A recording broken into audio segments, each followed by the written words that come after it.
Online class में आपका स्वागत है।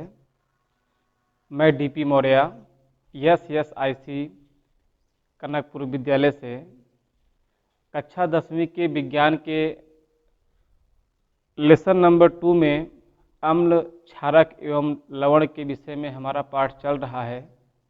अभी तक बच्चों हम लोग अम्ल और क्षार के विषय में कुछ जानकारियों को प्राप्त किया और हमने बहुत सारी चीज़ें उसमें बताया और उसको क्वेश्चन भी कराया, जिसमें आप लोगों ने किसी पदार्थ की पहचान के लिए हमारे सूचक भी देखे, अम्ल क्षार का पैमाना भी देखे अर्थात स्केल, और उसी साथ बच्चों उसी के आधार पर हमारा जो अगला पार्ट बनता है लवण का। लवण क्या होता है? अम्ल और क्षार के जो पारस्परिक संबंध होते हैं, जैसा कि हमने एक आपको परिभाषा लिखा हुआ है कि लवण वह यौगिक है जो किसी अम्ल के हाइड्रोजन आयन के धातु आयन द्वारा विस्थापित करके बनता है। मतलब कहने का मतलब क्या है बच्चों कि अगर हम लोग लवण की एक ऐसी भी परिभाषा दे सकते हैं कि किसी भी अम्ल में अगर धातुओं को अगर किसी भी अम्ल से अगर धातुओं की अगर क्रिया कराते हो तो अम्ल के अंदर उपस्थित हाइड्रोजन आयन जो होता है वह हमारा धातु आयन के द्वारा विस्थापित हो जाता है।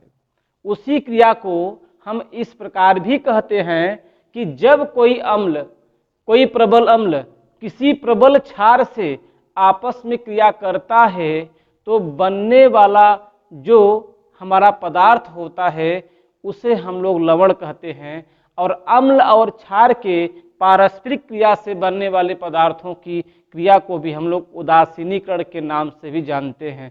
अच्छा बच्चों, हम बताना चाहेंगे कि सक्रिय धातु कौन होते हैं या जो अम्लों से क्रिया करके हमारे लवण बनाने में सक्षम होते हैं। ध्यान दीजिएगा बेटा, हमारे जो सक्रिय धातु होते हैं जैसे बेटा हमारा सोडियम हो गया, आपका पोटेशियम हो गया, आपका जो है मैग्नीशियम हो गया, कैल्शियम हो गया और आपका जिंक हो गया, ये आयरन हो गए, ये जितने भी हमारे दिए हुए हैं ये सभी सक्रिय धातु होते हैं। ये सभी अम्लों के साथ क्रिया करके हमारा जो है हमारे लवण बनाने में सक्षम होते हैं। तो पहला देखिए, हम एक उदाहरण देते हैं आपको। पहला हमारा दिया है अम्ल तथा क्षारक के बीच अपक्रिया के द्वारा। मतलब कि बच्चों अगर कोई अम्ल लेते हैं, जैसे हम लोग कहते हैं HCl प्लस NaOH। अब ये देखिए बेटा हमारा कि हमारा हाइड्रोक्लोरिक अम्ल सोडियम हाइड्रा ऑक्साइड के साथ, यह बेटा हमारा अम्ल है। ध्यान दीजिएगा, यह हमारा अम्ल है, यह हमारा क्षारक है। ठीक है, अम्ल और क्षारक आपस में क्रिया करके यहाँ पे क्या होता है कि सोडियम एक धातु है, जैसे कि मैंने वहां पे कहा ये सभी हमारे धातु हैं। ये धातुओं के द्वारा हमारा हाइड्रोजन यहाँ से हटेगा और जा करके हमारा Cl के साथ जुड़ जाएगा। तो यहाँ बच्चों हमारा बनेगा NaCl प्लस H2O। अर्थात यहाँ पे बच्चों हाइड्रोजन जो है वह OH के साथ अपक्रिया करता है और H जो है जो Cl है वह सोडियम के साथ अपक्रिया करके हमारा सोडियम आपका क्लोराइड बनाता है, जिसको हम लोग सोडियम क्लोराइड कहते हैं, जो हमारा एक साधारण नमक के रूप में कार्य करता है।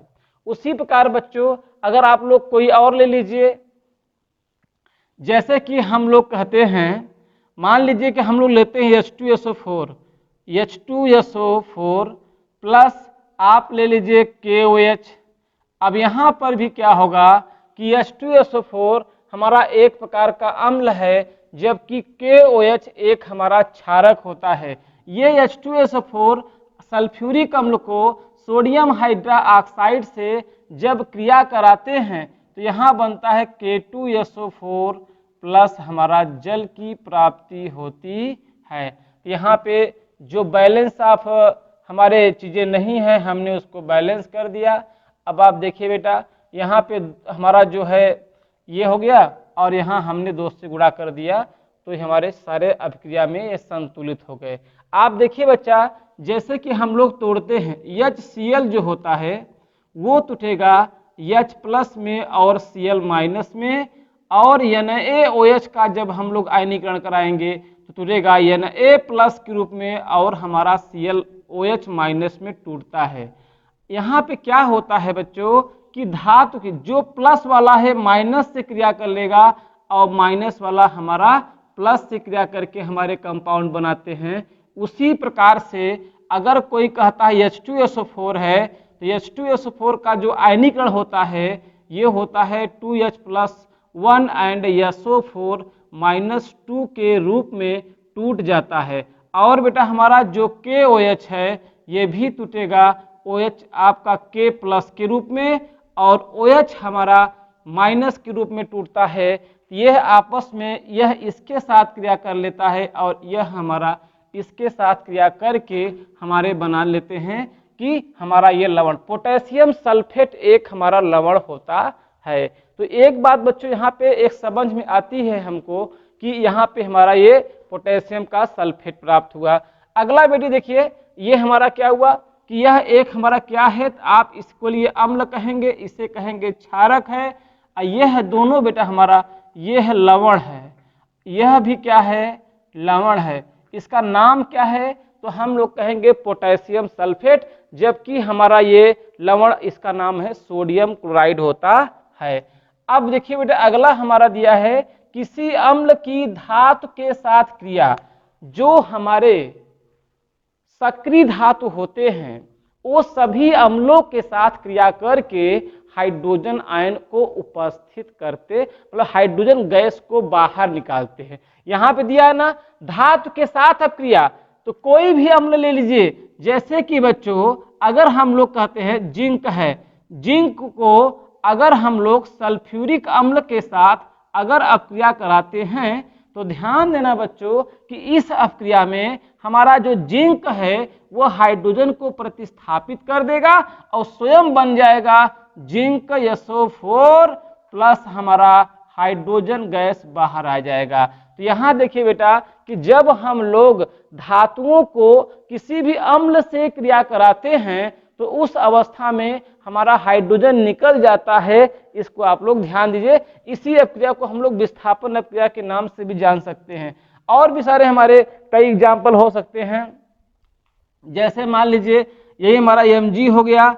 Mg भी एक धातु होता है, वह H2SO4 से अगर क्रिया करेगा, या हमारा और कोई ले लीजिए HNO3 है, सोडियम नाइट्रेट है, सॉरी हाइड्रोजन नाइट्रिक है। अब आपके नाइट्रिक अम्ल होता है हाइड्रोजन के साथ में, यहाँ पे हमारा फिर से विस्थापन होगा, तो यहाँ पे बेटा हमारा बनेगा MgSO4 और हमारा जो है सॉरी Mg के देखिए यहाँ पे क्या होगा कि जो HNO3 है ये टूटेगा नाइट्रिक अम्ल H प्लस में और NO3 हमारा -1 में टूट जाता है। तो NO3 और Mg का जो हमारा मूलक आयन होता है वह +2 होता है। तो यहाँ पे इसका +2 इसके साथ क्रिया करेगा तो बनाएगा NO3 का होल ट्वाइस मैग्नीशियम नाइट्रेट। और यहाँ पे हमारा हाइड्रोजन गैस मुक्त होगी, यहाँ बनेगा बेटा H2 गैस हमारा निकल जाएगा। यह संतुलित नहीं है, इसको हम लोगों ने संतुलित कर दिया। यहाँ बेटा यह दूसरे रिएक्शन में आपने क्या देखा कि कोई भी हमारा धातु किसी अम्ल के साथ क्रिया करके हमारे लवण बनाते हैं। जिंक सल्फेट, मैग्नीशियम नाइट्रेट, ये जो भी हमारे बन रहे हैं ये सारे हमारे लवण होते हैं। इससे यह सिद्ध होता है कि धातुएं अम्लों से क्रिया करके हाइड्रोजन गैस निकालती हैं और साथ में बनने वाला जो हमारा यौगिक होता है उसी को हम लोग कहते हैं क्या, वह लवण होता है। यहाँ पे यह लवण की एक दूसरी परिभाषा भी हमारी हुई कि जब किसी भी अम्ल को किसी धातु से क्रिया कराते हैं तो बनने वाला पदार्थ हमारा लवण होता है और वहां पे हाइड्रोजन गैस हमारा निकलता है। अगला देखिए हमारा दिया है धात्विक ऑक्साइड। तो बच्चों याद रखना बेटा, धात्विक ऑक्साइड जैसे CaO, MgO और Na2O, आपका K2O, ये बेटा हमारे धात्विक ऑक्साइड हैं। जिंक ऑक्साइड है ना, और कॉपर ऑक्साइड, इन सब को हम लोग धात्विक ऑक्साइड के नाम से जानते हैं। ये सारे धात्विक ऑक्साइड, मेरी बात को समझिएगा, जलीय अवस्था में ये सभी धात्विक ऑक्साइड जलीय अवस्था में जब किसी भी अम्ल से क्रिया करते हैं तो उस अवस्था में हमारा उसका धात्विक आपका लवण बनता है और वहां पे जल की प्राप्ति होती है। यहाँ पे जैसे हम लोग लिए CaO प्लस, यहाँ पे अगला ले रहे हैं H2SO4। अगर CaO को, अगर यहाँ पे CaO को इक्वा सोल्यूशन, अगर यहाँ पे CaO कैल्शियम ऑक्साइड को अगर हम लोग सल्फ्यूरिक अम्ल के साथ अपक्रिया कराते हैं तो यहाँ बनता है हमारा CaSO4 प्लस बनता है H2O।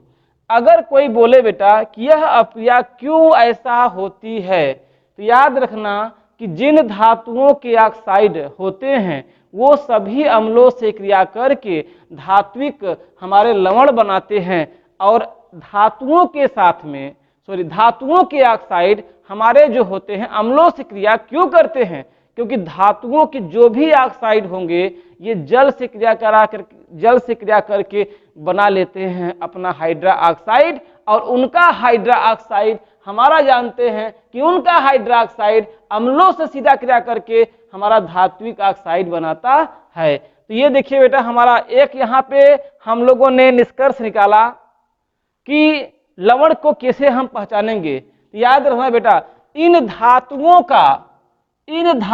के जो भी हमारे क्लोराइड, इन धातुओं के जो भी हमारे होंगे क्लोराइड, या होंगे इसके ब्रोमाइड, या इसके होंगे हमारे आयोडाइड, या इसके होंगे हमारे सल्फेट, या इसके बेटा हमारा होंगे कार्बोनेट, या इसके हमारे होंगे नाइट्रेट, धातुओं के ये सारे प्रकार अगर धातुएं इनकी साथ लगी हुई हैं तो बिना सोचे बिना समझे हम ऑलवेज बोलेंगे कि इनकी जो है जो यौगिक की प्रकृति होगा वो हमेशा हमारा बेटा लवण के रूप में होगा।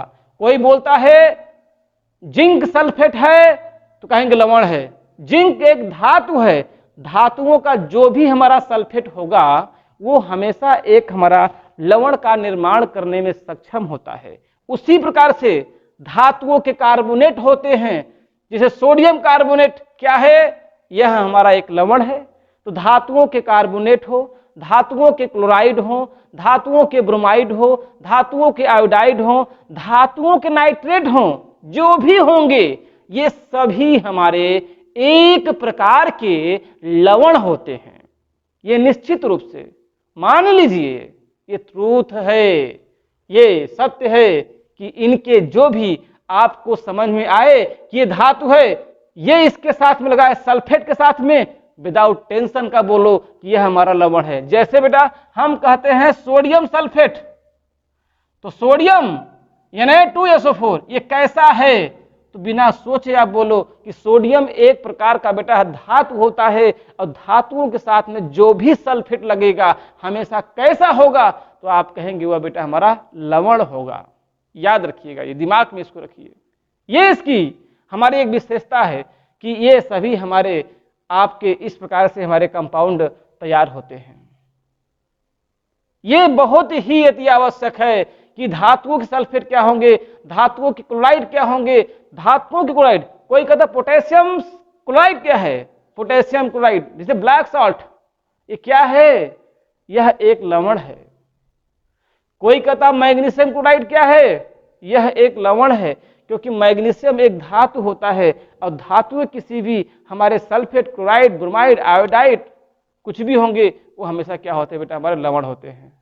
और धातुओं के जो हमारे ऑक्साइड हैं, ऑक्साइड जैसे कैल्शियम ऑक्साइड, मैग्नीशियम ऑक्साइड, आपका sodium oxide, potassium oxide, zinc oxide, calcium, copper oxide, ये भी हमारे लगभग सभी एक प्रकार के क्षार होते हैं। इनको आप ध्यान दीजिए, इनको आप राइट करिए। अब आइए देखते हैं हम लोग सामान्य अर्थात लवणों के प्रकार, टाइप्स ऑफ साल्टेट। आपके यहां पे जो भी हमारे लवण होंगे उनके प्रकार क्या होते हैं, ये कितने प्रकार के होते हैं? तो बेटा मुख्य हम लोग बोलते हैं सामान्य लवण। नंबर 1 होता है सामान्य लवण। ये कौन होते हैं? तो सामान्य लवण के अंतर्गत हमारे सभी धातुओं के सल्फेट, जो भी आप धात्विक पदार्थ जानते हैं उन सभी के जो सल्फेट होते होंगे वो होते हैं हमारे आपके सामान्य लवण। कार्बोनेट जैसे sodium carbonate, magnesium carbonate, NaCl, KCl आदि जो भी आपको दिखाई दे, ये सभी बेटा हमारे सामान्य लवण के अंतर्गत आते हैं। सामान्य लवण है ये सभी आपका सामान्य लवण के अंतर्गत आते हैं। नंबर 2 होता है अम्लीय लवण। अम्लीय लवण, अम्लीय लवण, अम्लीय लवण वो होते हैं जैसे सोडियम बाइसल्फेट। याद रखिए जहां पर भी बाइसल्फेट, बाइकार्बोनेट आदि सल्फेट का, आदि पदार्थों का, आदि का नाम अगर आपके समक्ष सुनाई दे वो किसी भी धातु के साथ लगे हों तो उस अवस्था में हमारे वो ये कहलाएंगे कि सभी हमारे अम्लीय लवण है। इसको ध्यान में रखिएगा। अब यहाँ पर जो अम्लीय लवण के बारे में हम लोग बात करना चाहते हैं वो सभी जैसे हमारे होते हैं सोडियम बाइसल्फेट, सोडियम बाइकार्बोनेट। बच्चों इसमें खासियत क्या है, ये अम्लीय लवण क्यों कहा गया? क्योंकि बच्चों कि यहां पर किसी अम्ल से केवल एक ही हाइड्रोजन अगर विस्थापित होता है तो उसी को हम लोग अम्लीय लवण के अंतर्गत रख लेते हैं। सोडियम सल्फेट, सोडियम बाइकार्बोनेट, या कोई कहता है